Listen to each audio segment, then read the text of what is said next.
In a departure from the channel's usual subject matter, I'm showing you this clip from my archives, which I recorded last year, of a mill being taken down. It's been a while since I've uploaded any car videos. This isn't for want of material, but rather time. I'm climbing another rung up the career ladder, and time has been short. I've got plenty of clips, but I just need to collate and edit them. So I'm airing this as an interim video.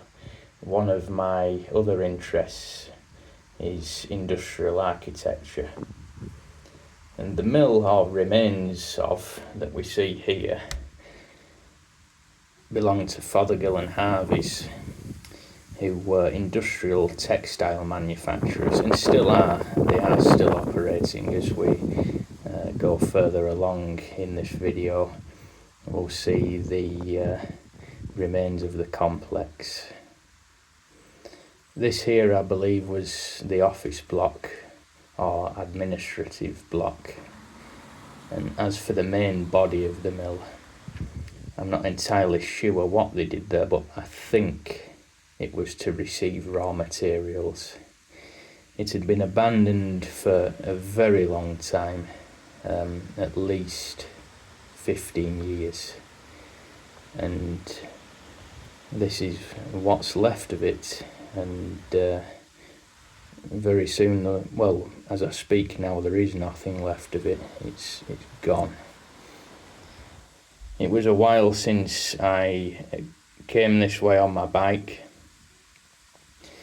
and this is the sight that greeted me, so I took out my camera and recorded this for posterity.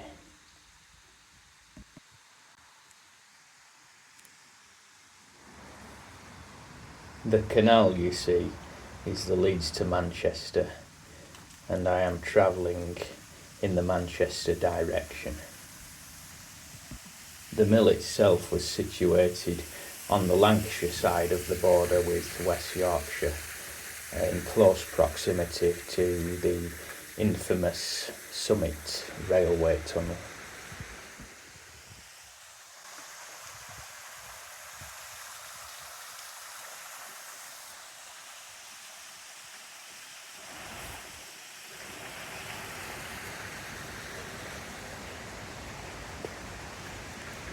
As a small boy, my uncle used to take me on walks around these places, in the area I grew up in, and those peregrinations left an indelible mark upon me, and industrial architecture has been an interest of mine ever since.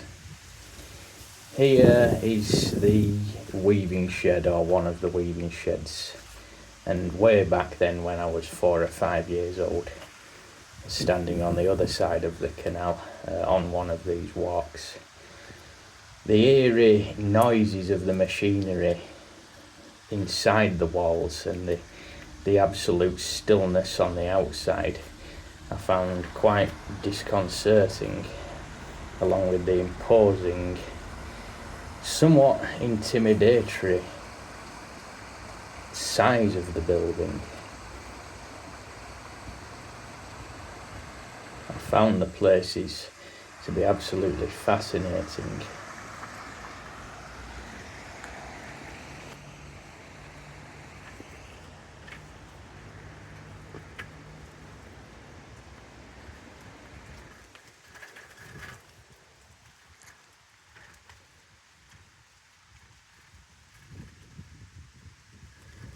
As we head further along to the remains of the complex, which are very much operational still, they produce a Teflon amongst other things.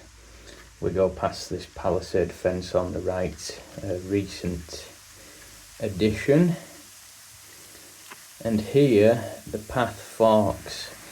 If I took the one down to the right, that would take us to a bowling green, because Fothergill and Harvey's, in common with many large employers in the mid-20th century, early and mid-20th century, made good recreational provisions for their workers, and we'll see more of this in just a moment.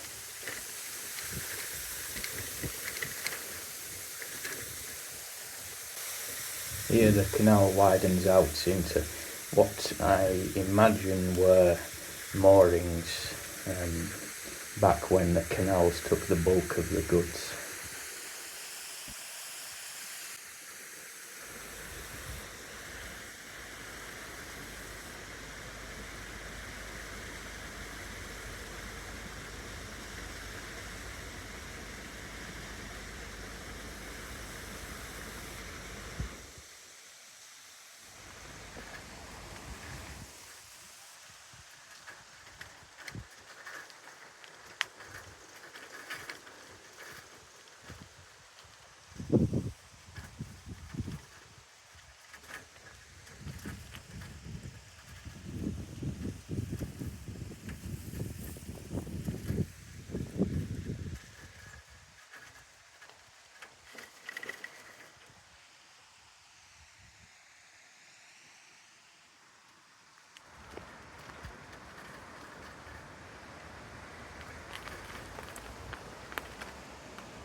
This was the factory cricket pitch used until recently, where many a game of cricket was enjoyed, until the pavilion was torched. We'll see the remains of it just there in the background, and the pitch is now overgrown and sadly unlikely to ever be used again.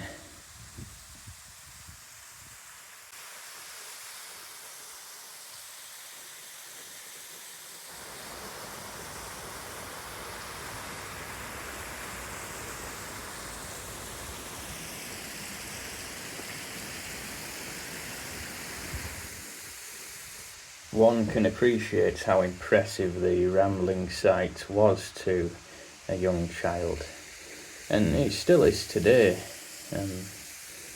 The imposing buildings, all these snickets and paths leading off to places unknown, just waiting to be followed and explored. Again, more palisade fencing. Down there led you over the railway, over an old bridge. And here is, I think it was a weir or an overflow for the canal. Again, lost in the mists of time. And if I went through that gate, that would take us to the remains of the football pitch, again provided by the company. I intend to develop this topic further and document more of the remaining mills and industrial structures on the Rochdale Canal certainly this year, before overgrown vegetation obscures the subject and the onslaught of property developers irrevocably changes the existing landscape. Until then, it's back to the cars and bikes, but if you've enjoyed this one, do stay tuned for more, and until then, take care.